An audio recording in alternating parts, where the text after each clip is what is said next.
Halo pemirsa, sahabat saya kali ini adalah seorang seniman senior yang telah membina rumah tangga bersama sang istri tercinta selama kurang lebih 24 tahun. Meski usia pernikahan keduanya tidak lagi muda, rumah tangga mereka jauh dari berita miring dan selalu harmonis. Asam pahit kehidupan sudah keduanya rasakan, saling berbagi tawa dan menguatkan. Bahkan di titik terendah kehidupan mereka hadapi dengan legawa. Mari kita sambut sahabat saya Diki Chandra dan Rani Permata.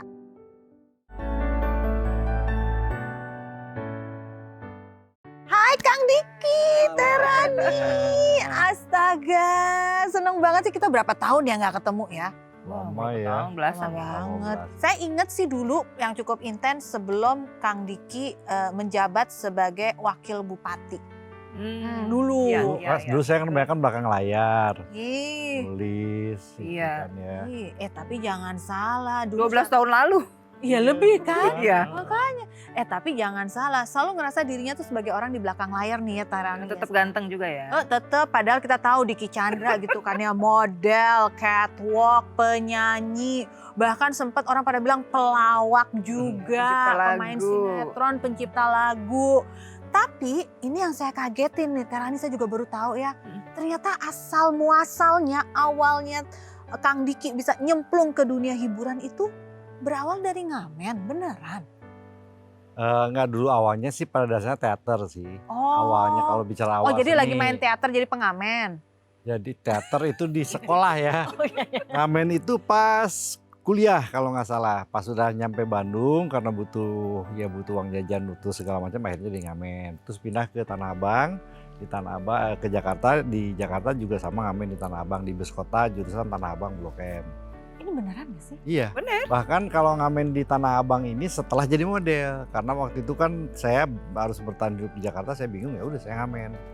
Tapi dari ngamen itu alhamdulillah saya waktu itu diminta oleh Bu Acin Musika Studio untuk menyanyikan lagu, dan jadilah album Boleh Nggak saya bikin lagu, jadilah album Boleh Nggak di Musika Studio, sampai akhirnya saya masuk jadi penyanyi kedua setelah almarhum Chrisye. Jadi setelah almarhum Chrisye baru Rafiqa Duri, HP Maliholo, baru Japa Jep dan yang lainnya. Itu diberikan kehormatan sama Bu Acin. Jadi ya alhamdulillah gitu. Wah. Ini bukan, kalau orang bilang kan sekarang perusahaan IT diawali dari garasi rumah. Ini yang namanya karir Kang Diki bener-bener ngamen di bus kota. Sampai akhirnya mendapatkan rekaman dari Musika Studio. Lagunya kayak gimana? Tahun berapa tuh? Lagunya tahun 94-an ya. Iya. 94-an, lagunya gimana sih? Dulu Mama, Papa besarkanmu dengan cinta. Dia yang tahu kan. Tapi yang refnya saya nggak suka. Kenapa? Karena suaranya cempreng. boleh nggak gitu. Emang waktu era 94 itu udah kenal sama Terani? Enggak, jauh, masih jauh. Sayanya masih di mana gitu. Dulu sebetulnya seangkatannya sama Bucek, setelah itu baru Nugi muncul. Jadi dulu Bucek itu kalau nggak salah dipegang apa, saya musika, Nugi itu Aquarius. Dulu tuh begitu, jadi ada 3, karena kan Bu Acin sama Kohandi barengan ya. Iya. Kohandi sama Bu Acin tuh. Dulu gitulah kurang lebih. Saya bikin lagu tuh sebetulnya karena awalnya ciptain lagu itu modal 10.000. Satu buat ongkos jalan, kedua buat beli mie, ketiga buat beli kaset. Jadi kurang lebih 10.000 yang saya hitung. Buat penyanyi ada 1 penyanyi, cuman penyanyinya bermasalah karena sebuah kasus. Akhirnya udah kamu aja yang nyanyi Diki, akhirnya saya nyanyi. Padahal saya bilang saya nggak bisa nyanyi. Makanya ketika di studio rekaman, Ki kurang naik suaranya, saya naik meja. Suaranya naik, oh ya siap.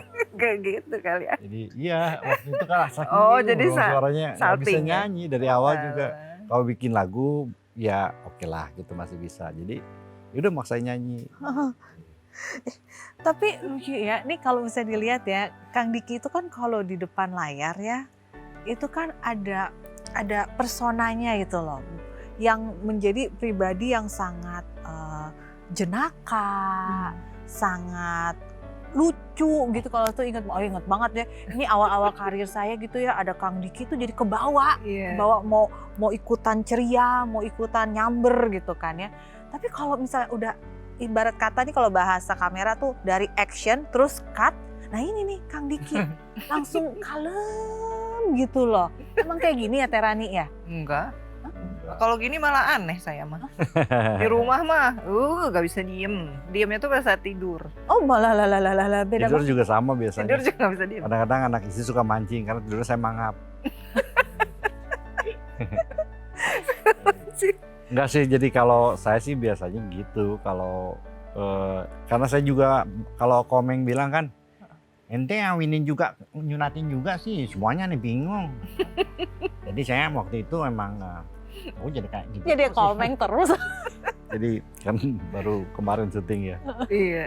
Jadi saya pada dasarnya waktu itu memang banyak, aduh ini kok begini ya, ini kok begitu ya gitu kan. Kok sinetron banyak adegan pelukannya, saya mundur coba ini kok begini gitu. Jadi saya dulu kan ngundurin diri dari suami istri dan dia, karena terlalu banyak adegan pelukan, saya mundurin diri, akhirnya saya jadi Bahtiar waktu itu yang tidak ada ininya. Saya di Istriku Bidadariku begitu. Jadi saya banyak mundur termasuk lorong waktu, saya ada sebuah program jadi ustadz, tiba-tiba besoknya saya nikah. Bilang saya punya anak masih kecil takut cemburu anak, udahlah saya mundur aja karena saya kan nyari duit juga buat anak istri. Kalau anak misalnya malah jadi cemburu menderita gara-gara saya main sinetron, mending nggak usah. Akhirnya karena itu Tuhan kasih yang baru. Tiba-tiba saya jadi penulis, kalau penulis aman dong, nulis gitu kan. Tiba-tiba jadi sutradara penata lagu kan, dulu Welcome Dance, di beberapa televisi bikin program di belakang layar. Udah akhirnya di belakang layar. Cerita di belakang layar itu karena memang saya mencoba berusaha menjadi ayah yang baik buat anak-anak yang masih kecil yang tidak suka melihat ayah. Karena waktu itu peran saya ditawarin tuh selalu perannya itu jadi pacarnya si Anu, suaminya si Anu, lah istri gimana, anak gimana gitu kan. Akhirnya ya udahlah, saya nggak usah main sinetron dulu, saya berhenti off dulu main sinetron, udah saya belakang layar gitu. Makanya saya bikin Sangat-sangat anak-anak menjaga cagur, perasaan keluarga. Beliau mah. Saung S. Tapi kan itu berkah dari Tuhan gitu kan. Akhirnya saya bisa bikin Saung SOS, ada Sule, ada Uni, itu kan saya. Cagur juga saya yang ngurusin chatting Metropolis, itu semua saya yang nulis itu segala macam zaman dulu tuh. Akhirnya bisa begitulah, Asep Show apa segala macam. Jadinya komedi udah ini kan, beberapa program lomba komedi saya yang jadi mentor. Kan bingung, padahal lucu juga enggak gitu kan. Ada tawaran ini aja TA-nya. Saya keluar negeri gitu beberapa bulan gitu. Enggak sama saya, beliau tolak. Enggak katanya. Karena kalau lebih dari 3 hari, kasihan anak-anak juga, istri juga pasti agak susah. Kalau sekarang mungkin beda ya, karena anak-anak udah gede, paling saya sama istri jalan masih aman lah. Tapi kalau dulu kan masih kecil-kecil, otomatis mereka masih sangat butuh pendampingan. Nah, ya saya berpikir bahwa orang tua juga nggak boleh egois. Kalau bisa rezeki Tuhan yang ngatur kok, gitu kan. Yang penting bagaimana kita bisa memanage waktu dengan baik buat keluarga, karena ini janji kita dengan Tuhan untuk keluarga, ya udah. Tidak mau Yang penting melewatkan nggak ngoyo lah. momen itu loh, kebersamaan dan keluarga pada saat anak-anak butuh figur gitu. Oke, kalau Terani, kalau tadi kan alasan awalnya dipikirnya takut istri cemburu, tapi emang Terani orangnya cemburuan gitu? Kalau dulu iya, jujur iya dulu awal nikah, karena kan baru mengenal dan saya kan nggak pacaran sama Kang. Jadi kalau saya deket-deket sama kambing takut cemburu. Terus Kocok lah kan. Kalau saya nggak boleh deket sama siapapun lah gitu pokoknya. Tunggu, nggak pacaran? enggak. Kita nggak pacaran. Gimana? Terus ketemunya gimana kalau nggak pacaran? Di lokasi syuting ketemu, kebetulan adegannya kita ada adegan suami istri. Adegan saya suka sama dia sampai akhirnya menikah sampai jadi suami istri. Akhirnya dalam adegan nikah saya bilang ke orang tuanya, Bu ini saya lagi adegan nikah, saya minta nomor telepon dia. Saya buat apa enggak, saya mau ngomong aja sama orang tua kamu. Ya, saya telepon, Bu saya bilang sini ada adegan nikah, takut dosa takut apa, udah saya mau nikah beneran aja deh selesai syuting. Ini saya Udah selesai nikah Ngomongnya udah begitu sama mama. Besok aja kata Ibunya Ya udah gitu. akhirnya saya datang Karena ke rumahnya. disangkanya bercanda kan, gitu. Jadi Tuh, akhirnya saya udah lamar, nggak pacaran dulu, udah nikah. pulang dari syuting tuh langsung ngikut ke rumah ngelamar, gitu. Elah. Jadi seru banget, syuting 40 hari ya di sana. Selama syuting kita kenalannya di situ gitu. Di situ, saya istrinya 2 waktu itu. Ceritanya Di dalam Satunya di dalam Di ceritanya itu set perannya. ini, yang jadi anak saya itu Agus Kuncoro ya. Agus Kuncoro jadi anak saya. saya nikah lagi karena waktu ngelahirin Agus nih sempet ngilang, meninggal ceritanya. Jadi saya nikah lagi sama Berliana Febrianti ya. Iya dulu pernah. Waktu itu jadi itu ceritanya. Tapi nikah beneran jadinya. Sampai sekarang hampir 25 tahun. Itu apa rasanya? Jadi pertama kali kenal ya udah kenal di lokasi syuting. Halo nih Diki, ini Rani. Nanti kita adegannya begini. Jadi suami istri udah jalan biasa. Nggak sempet jadi suami istri sebetulnya ya. Pacaran Gak sempet ya. pacaran ceritanya. Di adegannya juga. Maksudnya di adegannya nggak sempet nikah tapi pacaran. Nggak sempet jadi menjalani suami istri ya. Iya enggak. Nikah keburu meninggal cengal hidup. Jadi ini. Apa rasanya ya? Waktu itu apa yang ada di Tergantung benaknya kalau Teh lagi Rani? minum kopi rasanya rasa kopi, kalau lagi minum es strawberry rasanya es strawberry. Tapi ada cerita lucu. Apa tuh? Waktu itu kan ceritanya kita jadiannya juga nggak jelas sih sebenarnya. Nggak ada aku sayang kamu, aku cinta kamu, nggak ada tuh. Pokoknya dijalanin. Nah, ceritanya adalah beliau cemburu karena apa? Lupa lah, udah lama. Ini sesudah nikah nih? Belum, dulu 5 waktu sampai di sana 40 tuh. hari menjelang pernikahan. Nah Oke. itu kan cerita lucu. Terus ada kecewa karena sesuatu. Terus ceritanya saya harus bikin adegan yang naik tower di atas banget tuh. Ran mau pakai seling nggak? Enggak. Saya juga lagi ngambek kan sama si Akang. Gitu. Udah akhirnya dia bukan saya perannya Bunga, beliau Partom Wan Pulungan. Nah, Bunga turunlah Bunga, please Bunga jangan ngambek lagi. Itu udah ke bawah suasana yang benar, emang benar-benar lagi berantem waktu itu. Lucu. Saya nggak mau pakai, gila kata sutradaranya, Rani itu nggak mau pakai seling loh. Biarin aja, saya bilang jatuh. Saya tuh sampai kayak gitu. Padahal ini banget ya, maksudnya nggak boleh kayak gitu kan harusnya. Karena waktu itu usia berapa memang? Masih berapa ya? Pokoknya lagi belasan lah. Gitu. Jadi menikahnya juga di usia yang cukup muda. Muda. Aduh. Apa sih yang dilihat dari Kang Diki? Mudanya itu mukanya nggak jauh beda sama benda. Apa sih yang dilihat, saya juga bingung yang dilihat apa sih. Ya dulu mah kan ganteng, langsing, humoris, bertanggung jawab sama keluarga. Karena Itu dulu, setiap telepon juga kan sama adik-adiknya tuh care banget gitu. Dia bilang, oh ini family man nih kayaknya kalau menikah gitu. Dia ada hayalan-hayalan yang, oh kalau jadi suami gue kayaknya asik nih gitu. Terus sempat ketipu juga tapi. Ketipu gimana? Dia tuh, coba ceritain aja. Jangan itu. Bapak ceritain. Gak usah, tapi jangan diceritain. Oh jangan. Jadi malu. Yang itulah pokoknya ada bahasa-bahasa apa gitu yang saya nggak taunya bohong gitu lah. Tapi kebohongan itu malah mempererat sampai hampir Betul. 25 tahun bersama. Ya intinya sih kita banyak isi waktu, isi hari-hari kita dengan candaan-candaan ringan kita lah. Iya. Karena kita sadar betul bahwa kita nggak bisa 100% serius. Kalau pertemuan kita waktu itu ya lebih memang Tuhan yang bergerak, Tuhan yang mengarahkan kami ya. Intinya saya sama istri juga selalu memohon sampai detik ini yang penting mudah-mudahan Tuhan berikan rasa syukur yang terus bertambah, karena saya maupun istri nggak mungkin bisa bikin cinta, karena cinta kan ciptaan Tuhan. Manusia nggak ada yang bisa bikin cinta, jadi kuncinya ya mau nggak mau kita harus merayu Tuhan supaya cinta kita tetap disimpan dan dijaga atau bahkan ditambah oleh Tuhan. Iya. 25 tahun bersama dalam mahligai rumah tangga, diawali dari perkenalan yang singkat, tapi sekarang menjalani perkawinan yang panjang sekali, luar biasa sekali, di mana di era sekarang kita lihat banyak pasangan-pasangan yang mudah menyerah di tengah jalan. Betul. 25 tahun, putra-putri berapa ya? 4.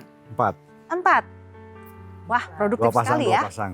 Kalau ini sih kalau jadi semua mah 6. Serius? Ada yang nggak jadi ya, keguguran. Luar biasa. 4, berarti cewek 2, cowok 2. Cewek 2, cowok 2. Urutannya juga gitu? Cewek, cowok, cewek. Oh, Lahir. cewek, cowok, cewek. Udah menikah 2. Sudah menikah 2. Aduh luar biasa, saya jadi ikutan tante dong ya. Kebawa dong di sini. Tapi terbayang tidak bahwa perjalanan hidup bersama dari perkenalan yang singkat. Sebenarnya tadi saya lupa mau nanya nih jadinya. Yang Kang Diki lihat dari Teh Rani sampai bisa merasa yakin saya mau melamar. Dalam hal ibadah dia bagus. Ada satu ritual yang jarang dilakukan oleh wanita pada umumnya. Artis ya waktu itu di zaman saya jarang dilakukan ritual agama yang sesuai kami yakini.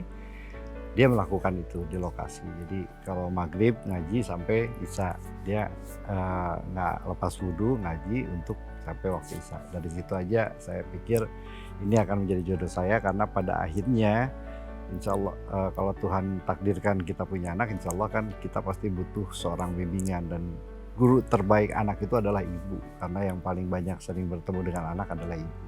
Jadi kalau ibunya memiliki keimanan dan ketakwaan yang baik, saya punya keyakinan bahwa anak-anak kita pun akan bisa terawat, terarah, terpantau oleh seorang ibu yang punya potensi baik.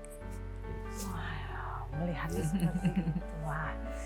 Dalam waktu sekejap begitu mempesona sampai akhirnya makin sampai sekarang. Tapi gimana sih rasanya menjalani pernikahan di mana secara karakter belum saling mengenal satu sama lain, minim pengenalan, dan kebanyakan juga berkenal dalam ruang lingkup bekerja, bukan karena ada teman, kan beda kan karakternya gitu. Itu gimana ngejalanin? Makanya itu jadi adaptasinya itu kan setelah nikah ya. Jadi kadang terkaget-kaget, itu yang awalnya saya cemburuan lah apa, karena belum mengerti karakter satu sama lain gitu. Tapi alhamdulillah Kang selalu jaga perasaan anak. Jadi perasaan keluarga ya yang Bukan saya sih sebetulnya. Ini juga yang mungkin digerakkan Tuhan juga sih. ya Maliki, makanya mungkin ini yang menjadi masukan dan saran. Ini kebanyakan makanya kenapa banyak yang kebablasan. Diawali dengan kita harus melakukan pendekatan dulu, harus begini dulu, akhirnya terjadilah modus-modus dari pasangan yang jelek, akhirnya bisa jadi ada yang ada yang hamil di luar nikah dan segala macam, itu kan karena modus. Makanya sebetulnya keywordnya kalau kita percaya betul bahwa pencipta cinta itu adalah Tuhan, maka kita harus deketin Tuhan. Kalau kita sudah dapat raih apa yang kita inginkan melalui pendekatan ke Tuhan, cinta itu akan datang dengan sendirinya. Jadi kesalahan kita ini adalah kita harus penjajakan dulu nih, biar cocok, biar ini takutnya begini-gini. Akhirnya itu menjadi alat setan untuk bisa meloloskan atau melancarkan yang namanya pacaran dan akhirnya hamil di luar nikah dan segala macam. Makanya sebetulnya yang paling penting itulah kita yakini bahwa Tuhan itu ada, bahwa Tuhan pasti akan berikan bantuan kepada manusia dalam bentuk cinta, dan yakini bahwa manusia nggak bisa bikin cinta. Kalau Tuhan kok yang bikin cinta gitu loh. Kalau kita bisa bikin cinta ya susah gitu. Saya bisa aja besok lusa ketemu siapa, jatuh cinta sama siapa, kalau Tuhan kehendaki udah saya bisa tinggalin siapa istri atau segala macam. Makanya kita mintanya ke Tuhan, ya Tuhan mudah-mudahan cinta kami selalu terjaga, agar apa yang sudah Tuhan berikan bisa kami jaga dan mudah-mudahan awet selalu. Dan berharapnya Tapi nanti kita ke nggak bisa generasi apa-apa. selanjutnya ya, anak-anak kita, keturunan kita Bisa kasih suri toladan yang baik buat anak-anak gitu. Takutnya ada karma berlaku, orang tuanya begini anaknya nggak bagus gitu kan, jadi kita jaga betul. Boleh tahu nggak sih kalau diawali dari hubungan yang kan dikatakan cinta itu tidak bisa diciptakan oleh kedua manusia, tapi itu adalah berkah dari yang di atas. Kapan saat cinta itu terasa? Setelah punya anak kah atau apa? Kapan ngehnya, aduh ini emang cinta mati saya ya. Tiada duanya lagi. Tiap hari kayaknya. Ya artinya sebetulnya itulah sebetulnya problem. Jadi ketika kita merasakan bahagia, bahwa walaupun belum tentu itu yang dinamakan cinta, kita kan nggak pernah tahu. Karena cinta itu adalah kumpulan dari rasa kan. Kumpulan dari rasa sayang, rasa rindu, rasa kangen, bahkan rasa kesal juga. Rasa itu pun juga ada di situ. Jadi satu kumpulan. Sebetulnya apa yang disebut cinta itu ya sudah kami rasakan setiap saat, setiap detik. Ketika kami kesal pun kami yakin itu cinta. Ketika kami berantem pun itu adalah sebagian daripada cinta. Ketika kita kangen itu adalah cinta. Jadi cinta itu tidak bisa didefinisikan buat kami ya di keluarga, tidak bisa didefinisikan seperti apa. Makanya kuncinya ya tadi kita minta sama Tuhan. Kedua yang paling utama itu doa-doa kami sampai hari ini adalah syukur nikmat. Kenapa syukur nikmat?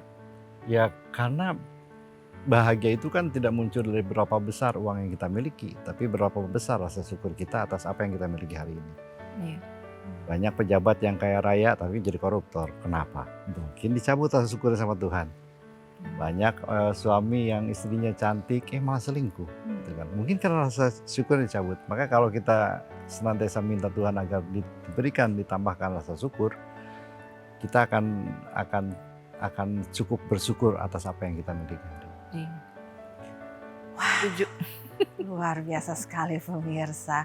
Kayak dapat wejangan luar biasa saya di sini. Itu juga Jarang-jarang nih. wejangannya dari mana coba? Saya dulu jadi pelayan di Wendy's Burger. Hah?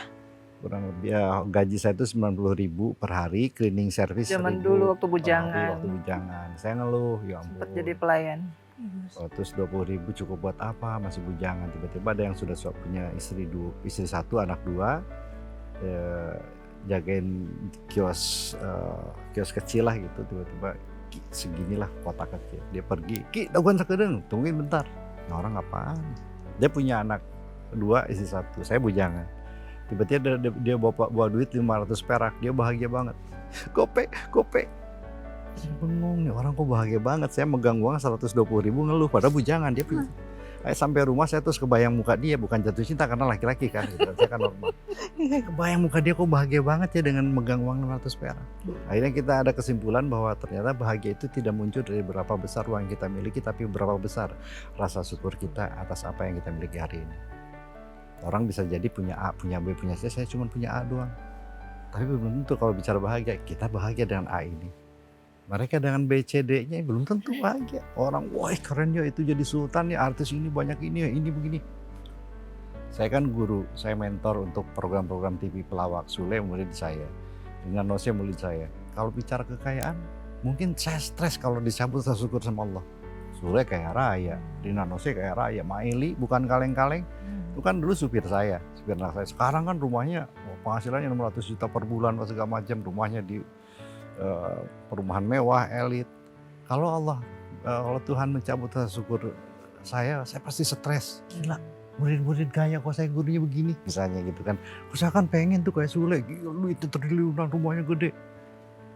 Enggak tuh, biasa aja, kita happy-happy aja, kita syukuri apa yang kita miliki hari ini. Walaupun secara ekonomi kita mungkin tidak berlebihan, tapi buat kami adalah orang kaya. Kami paling kaya sedunia. Nah, kami bahagia dengan apa yang kami miliki hari ini. Jadi nangis. Apakah ini nih yang bikin Terina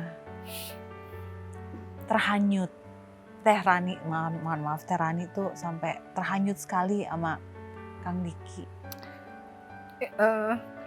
Kalau dulu kan mungkin karena masih remaja ya, pasti harapannya nanti pengen kaya raya, pengen punya rumah ini, mobil ini, apa gitu.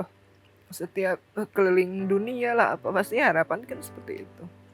Tapi setelah dijalanin, bukan berarti tidak bersyukur. Justru saya sangat-sangat bersyukur dengan keadaan yang sekarang. Oh ternyata betul kata Akang, bahagia itu kita sendiri yang menciptakan gitu ya. Jadi rasa bahagia itu, kalau kita pengen bahagia ya, semua ujian yang datang dari Tuhan ya justru untuk meningkatkan kualitas hidup kita gitu.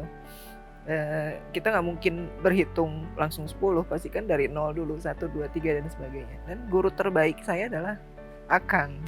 Kadang-kadang kan kita bisa saja Tuhan, saking sayangnya Tuhan, Tuhan bisa memberikan sesuatu yang berbeda dengan apa yang kita minta. Apa sih Tuhan, saya kan minta gelas, kok dikasihnya botol misalnya gitu kan. Nah, akhirnya karena keinginan besar kita ingin dapat gelas, kita tidak pernah tahu apa itu manfaat botol. Padahal bisa jadi manfaatnya jauh lebih banyak dibandingkan gelas. Karena keinginan kita yang kuat, makanya sebetulnya tidak ada yang salah dengan yang namanya keinginan. Yang salah itu adalah ketika kita tidak mampu mengontrol keinginan atau mengendalikan keinginan. Ketika kita dikendalikan oleh keinginan, disitulah letaknya kita akhirnya menjadi apa ya bahasa ininya, menjadi buta, menjadi merasa kita yang terhinakan, merasa kita yang paling susah, sehingga kita bisa melakukan hal-hal yang buruk apapun juga, yang penting kita lepas dari masalah ini. Padahal tidak. Jadi rasa tenang paniknya jadi rasa tidak tenangnya menjadi lebih besar. Itu sih yang mungkin dirasakan saat ini gitu kan ya. Ya sama seperti zaman saya pejabat, saya mantan pejabat. Saya mungkin orang bilang dihormat, orang sekarang sampai gila-gilaan, sampai pergi ke dukun pakai kemana untuk dapetin jabatan saya mundur. Orang tanya kenapa kamu mundur? Ya, karena jabatan emang kan untuk sementara, bukan hal yang harus kita gila-gilai. Jabatan itu penting karena kekuasaan bisa merubah sesuatu. Dengan kekuasaan kita bisa merubah sesuatu yang kita inginkan, yang benar, yang baik untuk masyarakat. Tapi bukan berarti itu menjadi segalanya dan bisa melakukan segala sesuatu dengan cara yang salah. Sekarang ini kan kondisinya ke arah sana gitu kan. Semua seolah-olah menganggap bahwa kekuasaan adalah segalanya. Apapun harus kita lakukan, duit miliaran keluar segala macam betul kekuasaan. Setelah jadi bengong. Ini yang kita Dulu saya ada khawatirkan. cerita yang sangat-sangat membekas sampai sekarang gitu. Waktu saya di Garut, itu kan tentu saja dengan segala macam dinamika ya. Saya sempat tergiur juga sebagai seorang perempuan mungkin ya, pengen jalan-jalan kemana gitu. Karena saat itu memang di benak saya belum terlalu banyak pengalaman di bidang masyarakat sosial gitu. Waktu itu sempat tuh saya pengen ke luar negeri, ke mana-mana gitu. Akhirnya suami saya marah. Waktu itu kok suami saya belum pulang ya, udah jam segini. Sananya kan ke Sekpri, kemana sih Akang? Udah pulang kok Bu dari kantor katanya. Udah.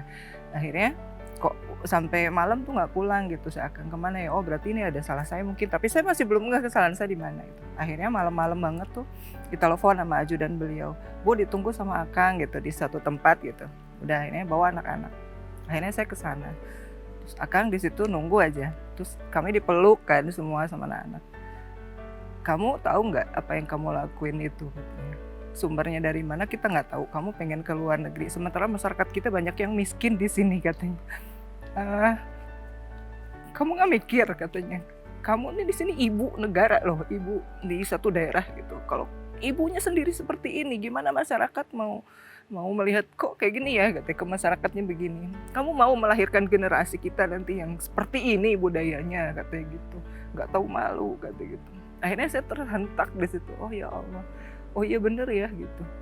Ya udah maafin ya, gitu. Udah dipelukin. Gak apa-apa kita dalam keadaan menurut orang lain mungkin miskin karena memang gaji juga kecil kan dulu dibanding penghasilan artis. Tapi kita tidak boleh korupsi, kita tidak boleh memanfaatkan kedinasan kita gitu hanya untuk sebuah keinginan yang menurut kamu itu bahagia, bisa membuat kamu happy kah? Enggak, katakan enggak bisa. Oh iya, akhirnya saya minta maaf. Sampai sekarang terkesan gitu itu. Iya bener ya. Alhamdulillah dijaga sama Tuhan gitu ya sampai sekarang. Berat memang jadi pejabat itu karena ya akan kita bawa tuh bukan hanya di dunia, tapi kan pertanggungjawaban kita ke Tuhan ya. Gitu. Suami saya ingatkan, jadi beliau guru terbaik saya. Terani sebagai istri yang sangat luar biasa, bisa menahan diri untuk lebih tepatnya gini, mungkin bisa mengalah dan mengikuti dan menggunakan logika dan nalarnya untuk mengatakan benar kok yang dikatakan oleh suami saya itu yang baik. Dimana kalau kita berbicara zaman sekarang banyak juga perempuan yang tidak akan kuat menahan egonya. Iya. Tapi kan saya juga punya keinginan. This is my dream kan katanya kalau. Gimana sih?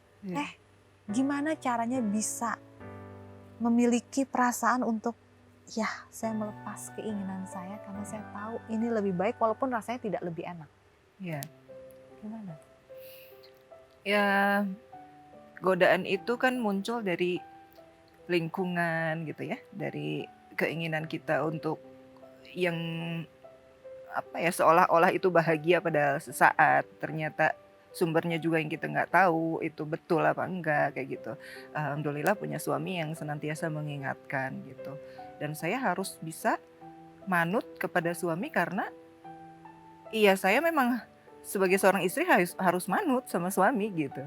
Jadi ketika saya belok ada yang meluruskan, begitupun sebaliknya ketika Akang merasa lelah gitu dengan semua pekerjaannya, ada tempat pulang dan tempat curhat yang menurut beliau nyaman ya saya sebagai istri. Jadi saling saling menguatkan aja sih. Gitu. Anak-anak bagaimana? Kan punya bapak wakil bupati gitu kan, ada satu bentuk kebanggaan dan mungkin ada ekspektasi yang ternyata terpupuskan. Anak-anak malah jadi, terutama anak nomor 3 malah melarang saya untuk nyalonin lagi. Iya. Karena kemarin saya nyutradarain series, salah satu artis utamanya adalah si A. Ternyata si A ini cerita bahwa dia adalah sekelas sama Jikri sama anak saya nomor 3 waktu SD. Dia cerita bahwa Jikri itu digebukin, dipalakin, saya sempat dibully. Wah dibully, cuma nggak pernah cerita. Jadi karena anak pejabat, jadi biasanya kan anak pejabat yang bully orang itu isunya kalau di berita ini terbalik, jadi anak pejabat yang dibully oleh teman-temannya dipalakin dan dia nggak pernah mau laporan karena buat apa. Makanya dulu saya ingat betul dia paling nggak mau saya nyalonin, Pak udah Pak jangan jadi pejabat lagi sempat itu. Sebenarnya saya tanya kenapa lu nggak pernah cerita, ngapain cerita juga sibuk. Jadi anak-anak sih alhamdulillah sampai detik ini mereka tidak memposisikan diri sebagai anak mantan pejabat atau bagaimana, lempeng aja mereka asik. Termasuk Diva Chandra, anak saya nomor 2, dia sampai bikin lagu, dia bikin single. Salah satu singlenya itu rata-rata lagu ciptaan dia adalah tentang diri dia sendiri, dia sama ibu angkat dia, ya ibu angkat saya juga. Ya, salah satunya adalah tentang dibully, yang Wahai Aku ya gitu kan.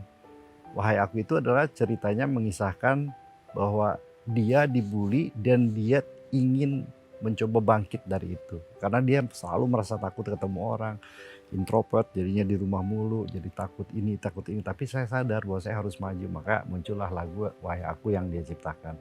Itu akibat dari pemulihan dari teman-teman sekolahnya karena dia anak pejabat yang badannya gede pas segala macam. Tapi alhamdulillah Dipa sekarang malah kurus banget. Dietnya berhasil. Jadi alhamdulillah anak-anak hampir semuanya nggak begitulah ya. Asik aja sih mereka. Asik aja karena memang gaya hidup kita juga sama. Dari dulu kita makan seadanya, hidup seadanya, jalan seadanya. Jadi bukan tidak ada keinginan untuk keluar negeri, jalan pas segala macam, karena saya juga dapat jatah untuk naik haji, saya dapat sekian ratus juta plus tiketnya untuk ke Paris, Prancis segala macam disiapin. Saya selalu menanyakan ini dari mana sumbernya, dan ketika mereka tidak bisa menjelaskan berarti ada yang salah di situ, baru kita perbaiki. Nah, artinya saya bukan sok bersih, bukan sok suci, tapi bagaimana kita mencoba melakukan sebuah perubahan sekecil apapun untuk negeri kita ini. Saya bisa aja beli mobil mewah waktu menjadi pejabat, tapi kalau waktu itu saya masih menggunakan mobil Kadis Perindak, sebenarnya dipakai nggak ya udah saya pakai, jadi saya pakai mobil itu. Saya kursi robek-robek, ya udah nggak usah beli baru, kita jahit aja. Hordeng waktu itu kepala daerah yang lain sampai beri 800 juta untuk hordeng doang 2 tempat, saya udah aja dicuci aja. Nah pada saat itu dianggap bahwa saya sok suci, sok bersih. Buat saya nggak ada masalah karena tanggung jawab saya sama Tuhan bukan sama dia. Jadi saya melakukan hal itu cuma ingin memberikan sebuah contoh, membuat sebuah gerakan, mudah-mudahan ada sebuah perubahan di masyarakat, di para pejabat untuk senantiasa menyadari bahwa buat apa kamu bangga, kamu gaya-gaya dengan uang rakyat di saat rakyat sedang miskin. Padahal apa yang kamu pakai, mobil yang kamu pakai, baju yang kamu pakai, sampai tempat makan, restoran yang biayain kamu, yang hotel yang mewah yang biayain kamu, itu adalah duit rakyat. Rakyat yang bayar pajak, dan saat ini rakyat sedang susah. Jadi malulah kalian, itu loh seolah-olah apa yang saya lakukan itu. Tapi dengan soft, dengan cara memberikan atau menunjukkan dengan sikap, dengan perilaku dan keseharian yang sederhana. Itu sih sebetulnya. Kang Diki, kalau menjadi seseorang dengan pilihan jalan hidup seperti Kang Diki dan Terani. Kang Diki tadi Terani juga udah ngomong, bahkan gaji sebagai wakil bupati yang Kang Diki terima itu jauh di bawah pada saat menjadi selebritis, menjadi artis. Lalu gimana setelah tidak lagi menjabat? Kan memulai karir lagi Susah, betul. Berat. Yeah. Apalagi pada saat sekian tahun ditinggal posisi itu pasti sudah banyak yang mengisi. Iya. Makanya orang jadi takut untuk hidup miskin, orang takut takut miskin, orang takut ini, makanya ikutin arus. Walaupun arus itu buruk sekalipun. Tapi kalau kita yakini bahwa Tuhan tidak akan pernah membiarkan hamba-hambanya kesulitan apabila hamba-hambanya di jalan yang benar. Enggak di jalan benar juga kalau Tuhan sayang mau ditolong. Tuhan sih maha penyayang, jadi nggak ada yang perlu terlalu ditakutkan. Beberapa hari ini aja kami sempat beberapa kali mengalami satu tanda tanya besar. Duh, bisa nggak ya? Bisa nggak ya? Tiba-tiba Tuhan kasih. Bisa nggak ya? Tiba-tiba tanpa kita minta Tuhan kasih juga. Anak masuk rumah sakit, baru kemarin yang masuk rumah sakit. Ya itulah hidupnya. Makanya bahwa itu menyatakan bahwa Tuhan ada. Jadi nggak perlu kita terlalu memikirkan, aduh gimana nanti ya? Gimana, selama kita ada di posisi yang benar, kita nggak harus takut. Saya dulu jualan beras, saya jualan di pinggir jalan, dodol. Waktu habis mengundurkan diri tuh, kan nggak punya uang tuh. Nggak punya uang, udah saya jualan. Padahal mantan pejabat ya. Orang bilang, Kang Diki nggak malu, nggak gengsi. Tunggu.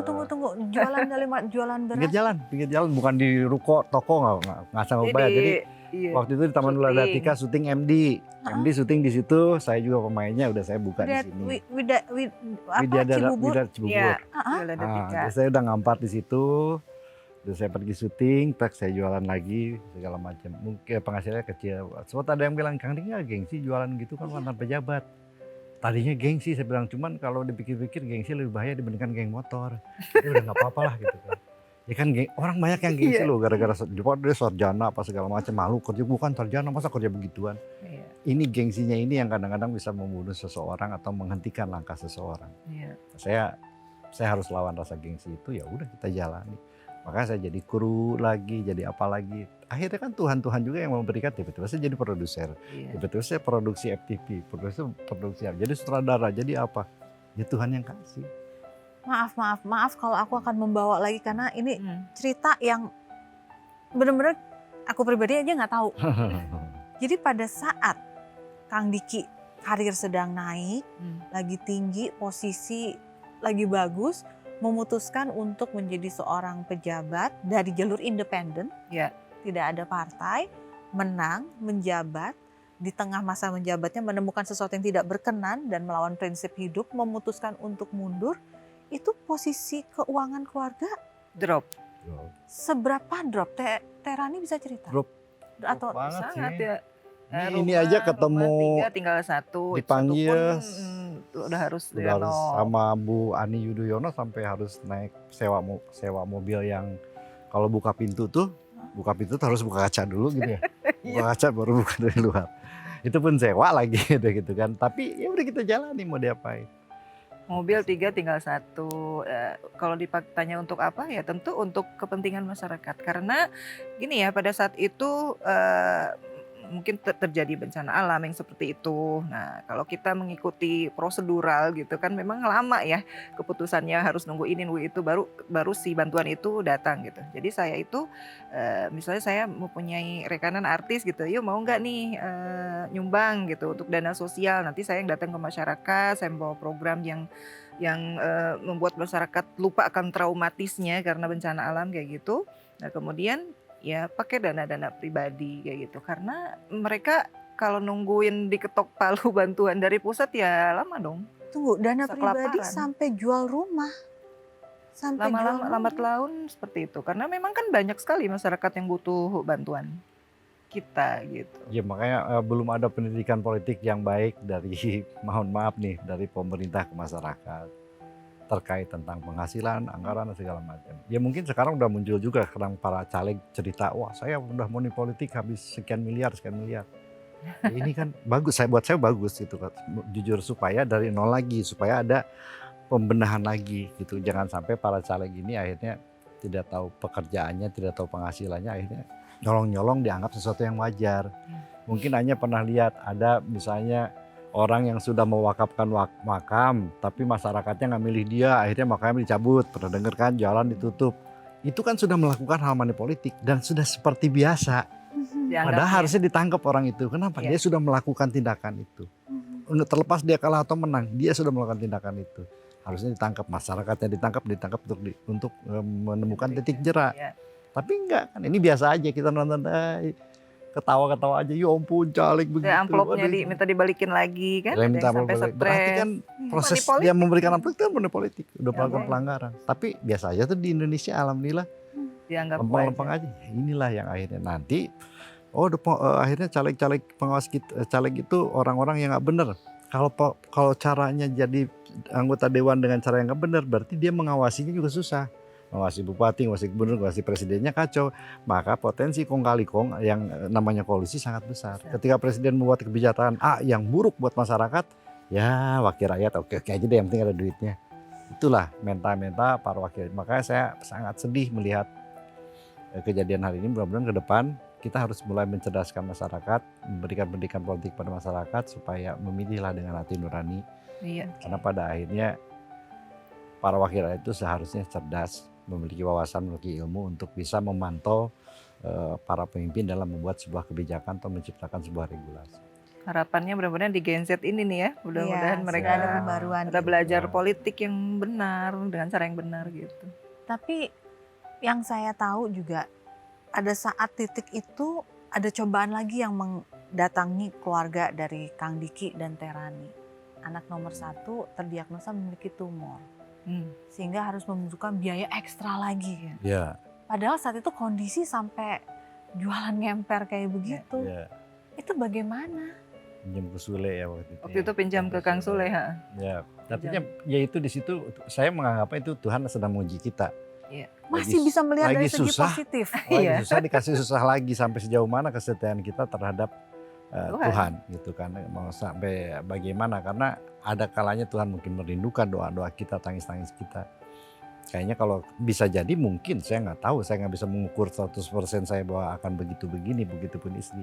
Kalau misalnya saya diberi kaya, bisa jadi anak-anak saya sombong, istri saya jadi sombong, atau Iya. mungkin saya yang malah jadi lebih sombong dibandingkan yang ada. Jadi saya selalu berhusnudzon, berbaik sangka pada Tuhan bahwa ini adalah ujian yang Tuhan berikan supaya kita menjadi lebih kuat lagi, lebih dekat lagi sama Tuhan. Gitu aja Iya, sih. saya juga selalu merasa bahwa ujian Tuhan yang dianggap berat ini mudah-mudahan ketika kita kembali kita dalam keadaan fitrah, suci gitu, nggak punya dosa. Saya sih berharap begitu.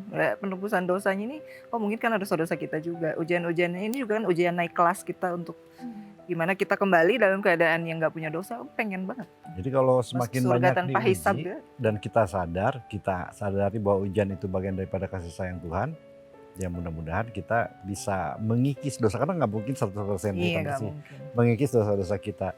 Kebayang zaman dulu, zaman muda, saya suka berpikir begini, saya takaran kebahagiaan dalam satu hari itu sebetulnya 5 misalnya.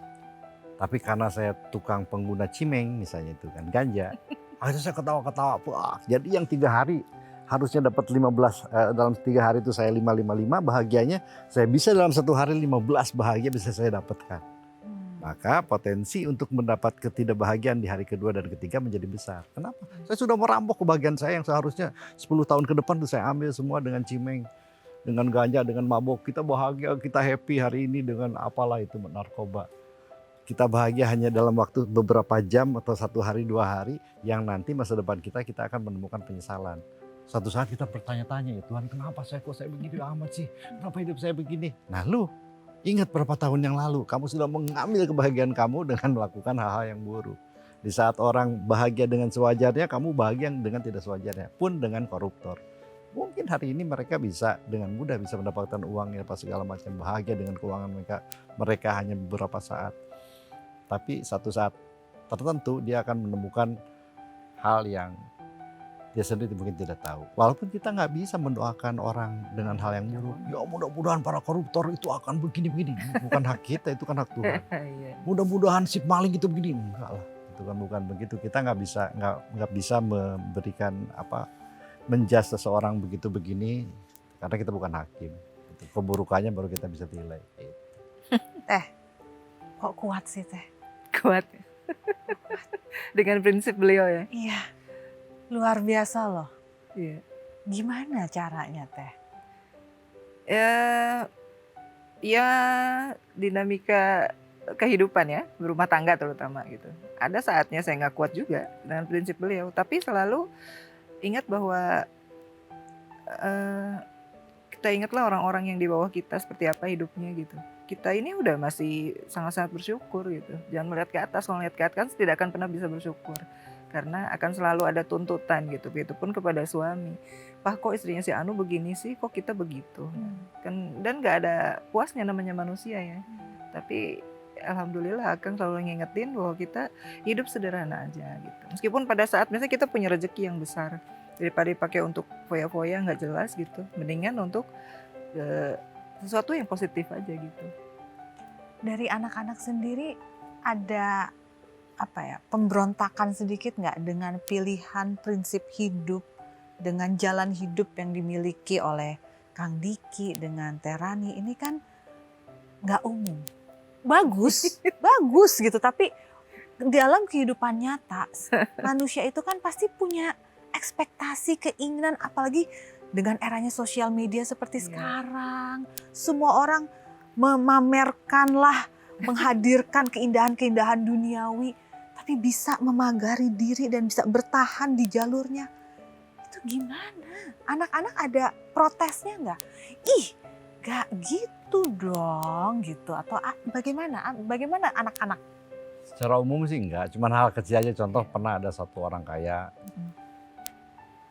punya pangkat tinggi, undang saya, selesai saya ngobrol, karena untuk anaknya selesai ngobrol, pulang dia langsung meminta saya untuk memilih salah satu mobil yang ada di sana. Karena mobilnya banyak gede, bagus-bagus.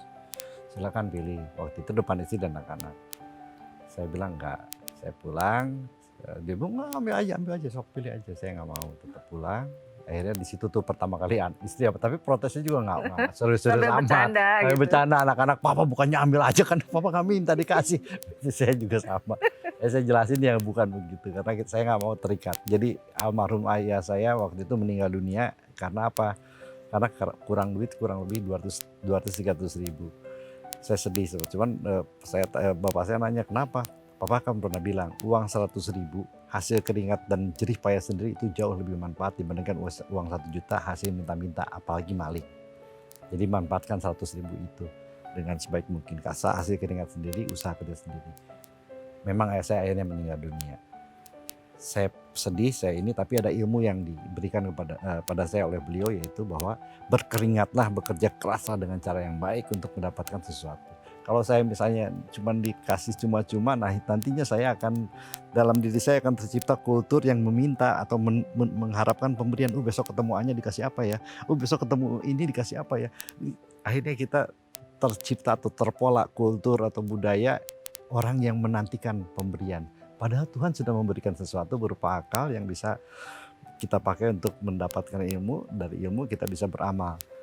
Itu sih sebetulnya bagaimana kita mensyukuri nikmat dengan cara memanfaatkan apa yang sudah Tuhan berikan, yaitu akal yang sudah diberikan Tuhan pada kita agar kita bisa mendapatkan solusi-solusi dari setiap permasalahan. Dengan targetnya mudah-mudahan kami berdua sekeluarga kita semua harus menjadi bagian daripada solusi, jangan menjadi bagian dari masalah. Dan banyak sih di perjalanan ini banyak keajaiban-keajaiban kok dari Tuhan yang saya rasain. Waktu pas pertama mundur juga anak yang pertama saya kan nggak bisa sekolah karena nggak punya biaya kan.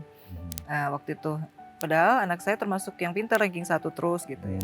Nah gimana caranya nih anak saya pengen sekolah, terus suami saya bilang, mah waktu itu saya kan suka nabung.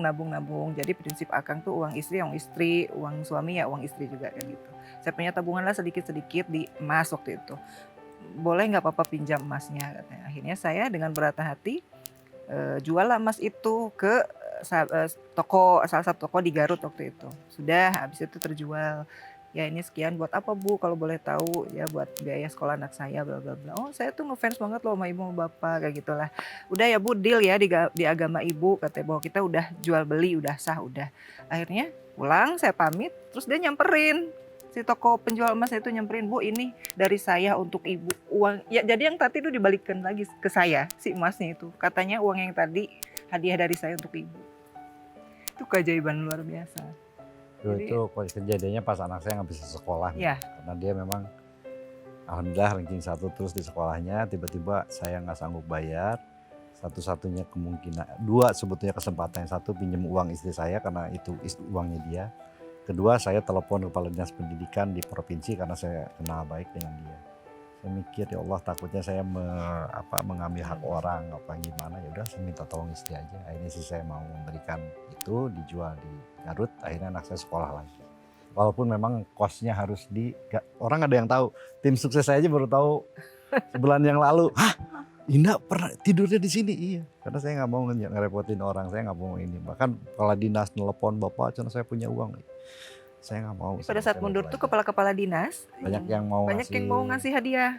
Cuman saya harus membuktikan pada mereka bahwa apa yang saya ambil ini adalah cara yang mudah-mudahan baik. Kalau memang terbaik, tolong kalian contoh.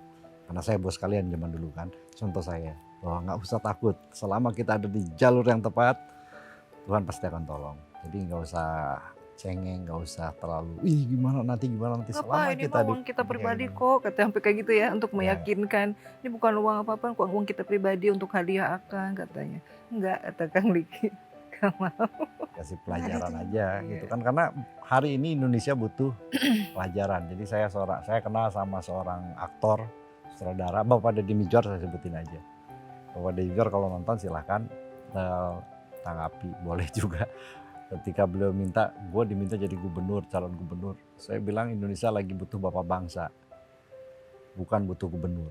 Bapak bangsa itu ya, Indonesia butuh Iwan Fals sebagai bukan sebagai gubernur tapi sebagai pemain balada, Haji Rhoma Irama sebagai penyanyi dangdut, Deddy Mizwar sebagai aktor. Ya, kami butuh bapak bangsa yang betul-betul netral. Dalam artian netral ini bukan berarti tidak memilah-memilih, tapi dia menjadi orang yang bisa menyuarakan kebenaran, bisa mengontrol pimpinan. Hari ini harusnya ada tokoh agama, ada tokoh pemerintahan, harus dipisah. Nah, tokoh agama sendiri jangan sampai terpengaruh oleh orang-orang politik, karena maaf, politik bisa jadi baik untuk kita semua, tapi tidak sedikit yang jadi berubah jahat. Seni bisa hancur gara-gara politik, UMKM bisa jadi hancur gara-gara politik, bahkan sampai ke keyakinan seseorang bisa jadi hancur karena politik. Makanya kita butuh seorang bapak bangsa. Bapak bangsa itu adalah orang yang punya keahlian, kemampuan di bidangnya, dan dia bisa punya suara, bersuara di bidang. Makanya waktu itu saya berharap Deddy Mizwar, Iwan Fals, Rhoma Irama yang mereka kita anggap sebagai bapak-bapak bangsa yang bisa menyuarakan kebaikan dan kebenaran. Jangan terlibat masalah politik ke kubu A, kubu B segala macam, agar rakyat punya seseorang, agar rakyat tidak takut masuk ke sini, oh ini partai ini, masuk ke sini, oh partai itu. Sekarang kan begitu gitu kan. Pakai baju ini takut disangka partai ini. Aduh, sedih banget, kita jadinya termiskinkan oleh kondisi yang sangat indah dan luas ini. Kayak saya masih masuk jalur independen karena waktu itu saya berpikir seperti itu. Saya nggak mau mengkotak-kotakan. Kalaupun harus terkotak-kotakan, jadilah kotak-kotak yang benar agar mereka tidak takut dengan kondisi yang ada hari ini. Silakan dimakan. Oh, tisu ya itu ya. Luar biasa loh.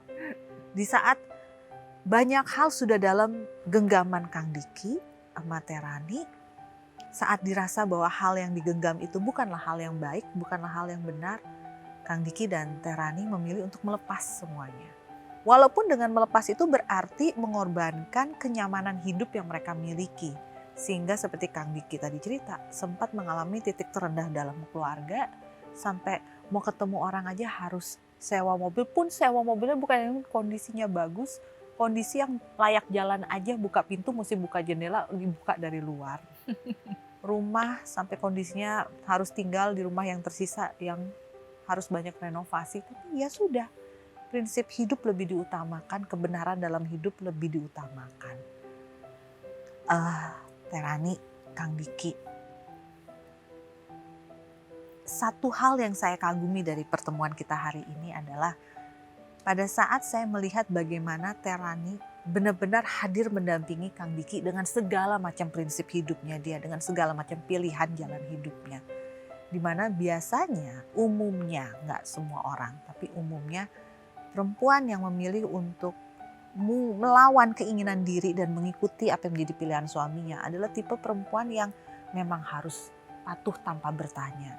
Tapi dinamika itu tidak kurasakan dalam diri Terani dan juga Kang Diki.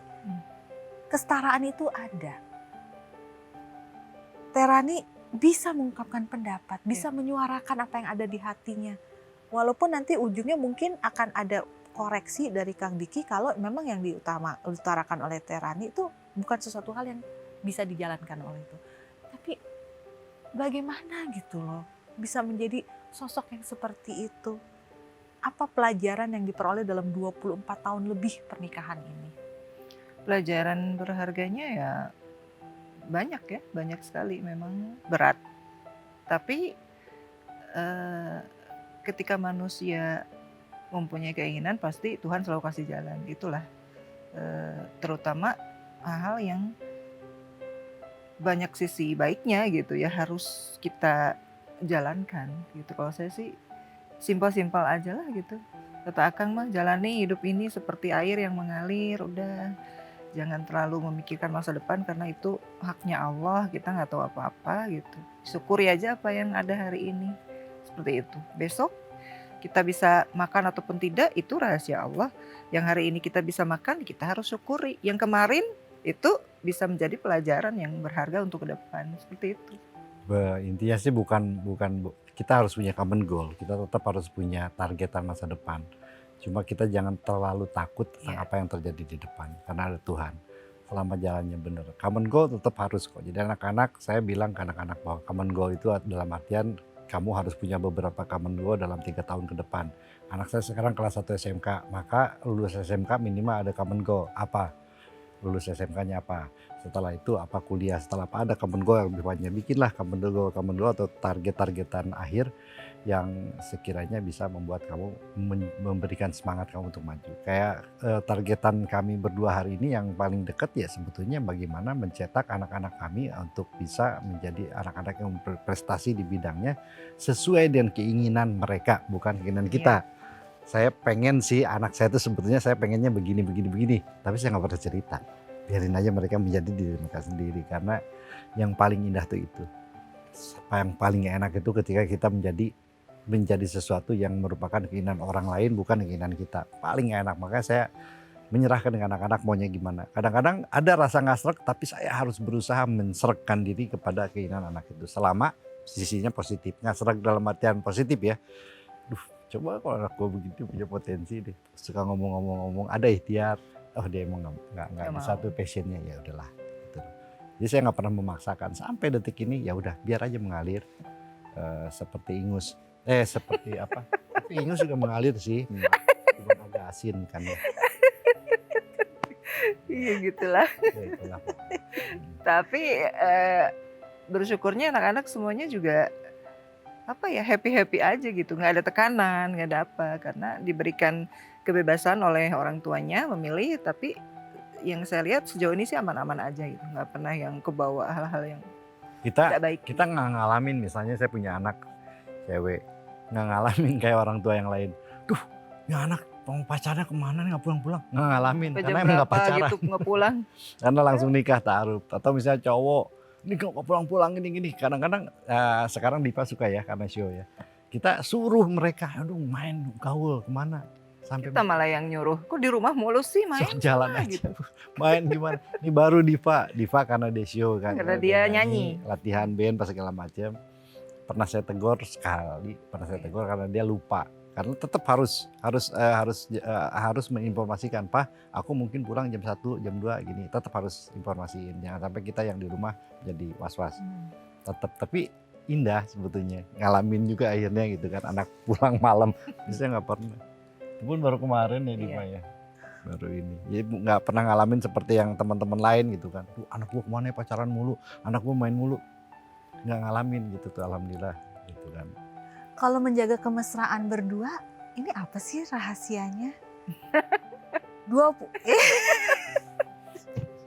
Si Akang mah kalau saya lagi marah misalnya, pernah tuh ujuk-ujuk dia pakai daster, dia pakai gitu Ya kayak. Allah. Terus akhirnya jadi ketawa lagi. Nggak, kayak istri gitu. saya tuh dulu tuh kan ngefans sama Komeng, sama Tesi, sama Kabayan. Makanya kalau perhatiin saya selalu mengikuti itu. Jadi saya kadang-kadang jadi Tesi, kenapa sih ngambek? Gitu. Kadang-kadang jadi Komeng. Waduh malam ini gimana nih? Masa ngangguran nih? Gitu. Kabayan, Neng, ayo Neng, udah ke kamar Neng. Ya. Sudah lama nih Akang tidak pernah. Gitu kan. Jadi ya saya coba menjadi seseorang ya. Saya suka ngikutin apa yang dia suka aja gitu. Oh ya ampun. Untungnya kan dia nggak suka buto hijau. Saya kan harus dihijauin. Dijoin. Agak repot ya. Tapi lucu sekali sih. Ini ya kayaknya sense of humor dalam hubungan pernikahan itu tetap harus ada. Iya dong. Benar. Dan dia sebetulnya ketawanya di sini lagi kalem kalau di Ini rumah. lagi kencang. jaim ini. Oh, Gak enak sama Jaim. Dai TV. kalau enggak udah Tawanya, lepas. wah kenceng banget sampai tukang mie tek-tek kalau lewat dia denger ketawa. Sangka apa gitu. Dia kayaknya setahun nggak lewat rumah lagi tuh. Kaget. Oke, Kang Diki, Terani. Ya. Seperti biasa kalau dari hati ke hati, terkadang sedekat-dekatnya pasangan, sedekat-dekatnya kebersamaan dua orang, suka ada hal-hal yang belum terungkap dan harus dipancing tuh ungkapannya. Nah, di sini nih ada beberapa kertas, silakan diambil satu-satu, jangan dibuka dulu tapi. Oh gitu. Ya bukan yang kecil, yang gedean, Oh, yang gede. Yang gedean, emang banyak kertas di Oh. dalamnya, bener sih. Nggak salah sih. ya. Oh ada yang gede Iya, di dalam ya. Oke. Iya di dalamnya. Nah itu dipegang dulu. Nanti ganti-gantian saling membacakan dan melengkapi kalimat yang ada di dalamnya. Kalau Kang Yap. Diki mah cepet, jangan dibuka dulu Kang Diki. Oh. Terani dulu deh. Oh, saya dulu. Dibuka, terus lihat Kang Diki, Terus sambil dilengkapi kalimat yang di dalamnya. Oke. Ini dibacain. Oh jangan ya. Gimana? Ntar masa ngomongnya bantal. Tanpa kamu, hidup aku mungkin tidak akan sempurna, tidak berwarna, dan mungkin aku akan kehilangan sosok yang aku idamkan selama ini, Ci. Pokoknya kalau tanpa kamu aku nggak seru lah, nggak seru nggak ada kamu. Nggak mau sedih-sedihan lagi ah. Gitu. Kang Diki, silahkan. Coba buka ya. Hidup aku setelah bertemu kamu. Serius ah? Ya, ini kan serius, mamanya ngomong begini. Oh iya. Hidup aku setelah bertemu kamu menjadi lebih tenang dan nyaman karena aku sadar hidup aku tidak hanya di dunia ini tapi juga di akhirat. Dan kamu telah menjadi ibu untuk anak-anakku, menjaga nilai-nilai ketakwaan dan keimanan agar cuma bukan selamat di dunia tapi juga Gak selamat. ada nangis lagi kan? Karena Peres.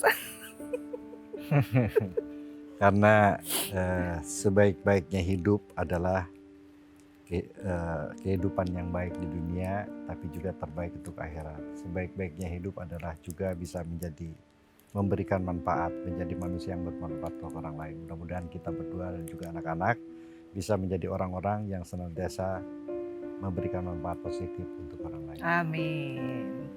Amin. Udah gitu ya. Tuh kan, nggak bohong kan. Tuh. Iya bener. Hidup aku setelah bertemu kamu gitu. Aduh, Eh, Kang Diki, Terani, terima kasih banyak Sama-sama. sama. udah berbagi cerita. Salam buat Dwinop. Satu Anya Dwino. Satu orang. Orang. Terima kasih sekali lagi Sama-sama. untuk kebersamaannya hari ini. Begitu banyak pandangan hidup, begitu banyak pengalaman hidup. Dan satu lagi yang saya pelajari dalam hidup yang mungkin tidak bisa terungkapkan dengan kata-kata. Terima kasih udah berbagi semua itu kepada kami semua, kepada pemirsa juga. Sukses terus untuk karirnya. Jadi sekarang meniti karir kembali. Oh saya Ah, masih menjalani apa aja, saya masih nyutradarain, saya masih nulis di TV, masih sampai hari ini saya masih penulis di salah satu stasiun televisi untuk program sketsa, saya masih program jadi nyutradarain baru selesai kemarin 20 series, jalanin aja apa aja. Kalau ada program dari Dai TV yang akan kerjakan juga Bisa. ayo gitu mah ya. Di bagian ngepel misalnya. Oke, baiklah Kang Diki, terima kasih sekali lagi. Terani, terima kasih. Salam untuk anak-anak semua, salam untuk keluarga semua. Sekarang anak-anaknya tidak hanya 4 tapi sudah jadi 6. Sudah ada menantu Ada 2. menantu ya. Iya, terima kasih banyak juga untuk pemirsa yang telah bersama dengan kami pada kesempatan hari ini. Apa yang kita dengarkan bersama pada kesempatan hari ini semoga menjadi satu bentuk pembelajaran baru bagi kita dalam memandang hidup, dalam menjalani hidup. Amin. Dan semoga Anda akan mendapatkan kehidupan yang lebih baik lagi setelah menghabiskan waktu bersama dengan kami di episode ini. Saya Anya Dinov undur diri, sampai jumpa.